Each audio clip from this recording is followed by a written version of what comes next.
Good morning, John. It's Friday. On Wednesday, I asked Twitter to pick between 3 different video topics, and boy, were there a lot of people who didn't want to hear about any of them. But one of the tweets that got the most likes was this one. How about D? Puppies. So this video is entitled Top 10 Best Dogs Ever. And if you are unsatisfied with this content, then blame the Steffi. Or any of the 31 people who liked her tweet, including me. Let's begin. Number 1, Stubby, a dog who served the Allies in World War I. After being exposed to chemical weapons and then recovering in a hospital, Stubby became attuned to the scent of these chemical weapons and could alert soldiers before they could smell the gas coming. He was wounded twice, he served in 17 different battles, and he captured a German spy, recognizing him by his language. An act for which Stubby was promoted to sergeant, outranking his owner. Number 2, Lily, a pit bull who pulled her unconscious owner off of the railroad tracks because there was a freight train coming. The owner did not get hit by the train. Lily did. The poor puppy lost one of her legs but survived, and if you think that story is remarkable, check out number 3. First dog trying to cross a highway gets hit by a car. Second, another dog, this hero dog, drags the dog that has been hit by the car off of the road, like wanders out into the interstate,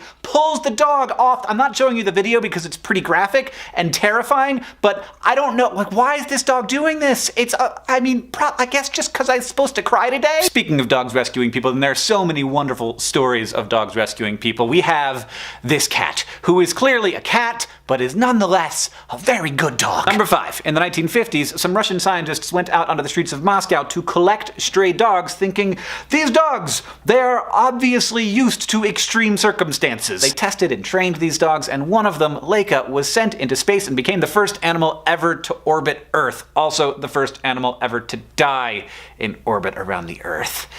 Not how we wanted that one to end. You know the first animal that went to space? It's a fruit fly. Number 6, Alvin and the Chipmunks. I know you think I'm crazy, but it's a little known fact that the actors who played Alvin and the Chipmunks in Alvin and the Chipmunks The Squeakquel, actually very small dogs. Nope. Number 7, Bummer and Lazarus, who are 2 dogs, but we're just calling them 1, sorry. These dogs didn't just survive mid-1800s San Francisco, where stray dogs outnumbered people and were killed and poisoned regularly. They became nationally famous for their companionship with each other and their ability to kill rats like crazy. Bummer and Lazarus were eventually exempted from local laws, and they showed up all the time in cartoons about San Francisco. They'd just sort of be there in the background. Number 8, this dog, which somebody sent me on Twitter. I asked people to send me dogs on Twitter, so I picked one. It's real cute. It's a good dog. Number 9, Tweety Bird, who is a canary. And canaries are birds, but they are named after the Canary Islands, and the Canary Islands are named after the Latin word for dog. So, by the transitive property,